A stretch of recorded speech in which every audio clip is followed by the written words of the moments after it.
Hi, this is Nathan Losey with Mobile User Experience for October of 2014. Talking about the IMDb application today, and it's basically just its ease of use. Target users for this particular app is pretty broad. It's going to be anybody who is interested in information on movies or actors. There could be a number of different reasons for that interest. We may be looking for information on past movies or existing movies. We also may be looking for, somebody's sitting down to look for something to go see for the weekend. It's got a listing of current movies and actors, as well as trailers and a whole bunch of other information. When does this application get used? This gets used in a lot of different situations.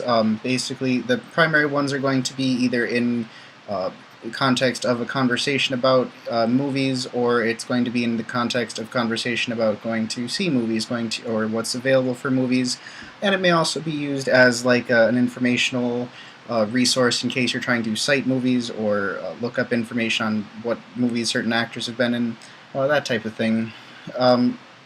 It's going to be used in the context of it can be used in conversations. It's going to be something that you may want to talk to your friends about what you're looking up.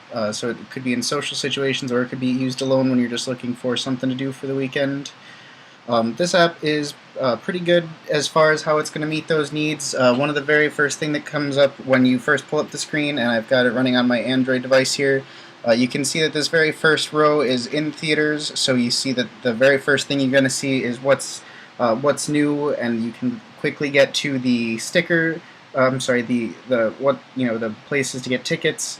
You can see scheduling for your local area. The user interface is great for the most part. It presents a lot of very detailed information very quickly. It is a little bit crowded, so you can find yourself clicking on things that you don't necessarily want to. You can, especially since the only way to navigate is just with the scrolling on the screen. So by trying to navigate the screen, you can find yourself bumping a link. This glare on this is pretty bad, but following something especially can be problematic since there are a number of videos, and if you're not supposed to have audio in the place where you're trying to look at movies, especially if you're looking up data in a movie theater, which is again maybe not the primary time that you're going to be using this app, but it's going to be up there. People are interested in looking up information on their movies while they're in the theater, and if you hit a video, you're playing the trailer, people aren't going to be happy.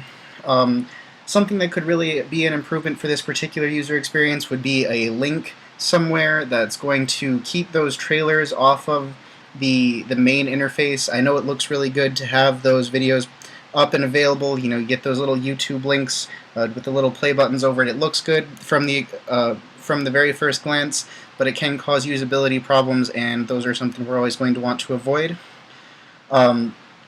But other than that, I mean, it presents a lot of good information up front. You can see within any... one thing I really like about it is the search that it keeps on top. No matter how much you scroll, you can see this little search glass up in the corner, and that's going to stay with you the whole time. And so if you just... if you're suddenly want to change subjects, you can always just start fresh with that search button. You don't have to go digging for it. And once you've searched for whatever you're looking for, it's going to give you a good layout of both information on the movie. If you're looking up an old one, you can see a lot of information on when it was released, who was in it, that kind of thing. So that is the IMDb application and its basic user experience. We'll look forward to talking to you guys next week.